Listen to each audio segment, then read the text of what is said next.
প্রশ্নের মুখে পড়েছে জাতীয় রাজস্ব বোর্ড এনবিআর এর সংস্কারদাতা সংস্থা আইএমএফ এর উদ্যোগ।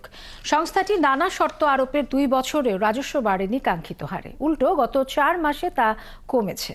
এমন পরিস্থিতিতে ঋণের শর্ত আরও কঠিন করল আইএমএফ। বাকি 8 মাসে রাজস্বে 27% প্রবৃদ্ধি দেখতে চায় ঋণদাতা সংস্থাটি। আরও জানাচ্ছেন রুহুল আমিন। গত বছরের জানুয়ারিতে বাংলাদেশের জন্য $5.25 বিলিয়ন ঋণ অনুমোদন করে আইএমএফ। ব্যাংক রাজস্ব সহ নানা খাত সংস্কারে দেয় বেশ কিছু শর্ত। ঋণ দেওয়ার পর গত 22 মাসে দফায় দফায় এনবিআর সহ সরকারি সংস্থাগুলোর সঙ্গে বৈঠক ও সংস্কার অগ্রগতি পর্যালোচনা করে ওয়াশিংটন ভিত্তিক আর্থিক সংস্থাটি। এর পর্যবেক্ষণে থেকেও কোথায় দাঁড়িয়ে বাংলাদেশের রাজস্ব খাত?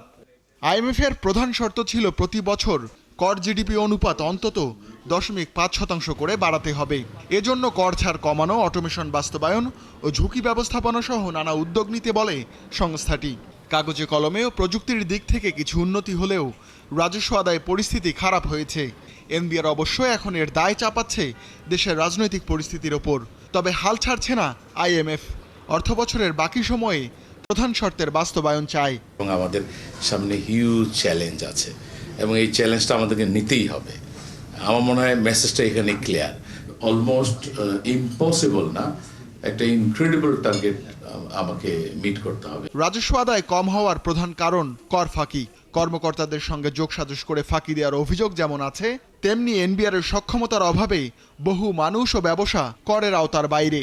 এছাড়া ব্যবসার বিকাশেও বেশ কিছু খাতে ছাড় দেয় এনবিআর। প্রশ্ন উঠেছে, ছাড় কমিয়ে রাজস্ব আয় বাড়াতে আইএমএফ যতটা আগ্রহী, ফাঁকি কমাতে ততটা নয়। যে ওইটা তো খুব সহজ, আপনি একটা কাগজে বসে লিখে দিলেই আপনি কর ছাড় বন্ধ হয়ে গেল। হ্যাঁ, আপনি এটার ইমপ্লিকেশনও হয়তো চিন্তা করলেন না। কিন্তু আপনি আসলে যেই জায়গাটায় আমাদের সমস্যা, সেটা হলো যে কর ফাঁকি রোধটা হচ্ছে কিনা। যারা অনেক সময় জনগণ কর দিচ্ছেন কিন্তু সেটা কোষাগার পর্যন্ত যাচ্ছে না। ট্যাক্স কালেকশন করতে গেলে তো আসলে ট্যাক্স নেটটা বাড়াতে হবে। তা আমরা আসলে টেকনিক্যালি কতটুকু নেট বাড়াতে পেরেছি? যদি নেট না বাড়ে তাহলে আলটিমেটলি গিয়ে যদি রেটও সেম থাকে, আপনার ট্যাক্স কালেকশন তো বাড়বে না। আইএমএফ নয়, আমাদের নিজেদেরকে সুগঠিত করতে হবে যাতে ট্যাক্স জিডিপি রেশিও বাড়ে এবং কর দাতা সক্ষম যে লোকগুলি আছে যারা কর দিতে পারে তাদেরকে করের আওতায় আনতে হবে। এদিকে এনবিআর সংস্কারে অন্তর্বর্তী সরকারও একটি কমিটি করেছে। রাজস্ব নীতি ও আদায় ব্যবস্থা আলাদা করা সহ নানা উপায় পর্যালোচনা করছেন কমিটির সদস্যরা। রুহুল আমিন, ৭১, ঢাকা।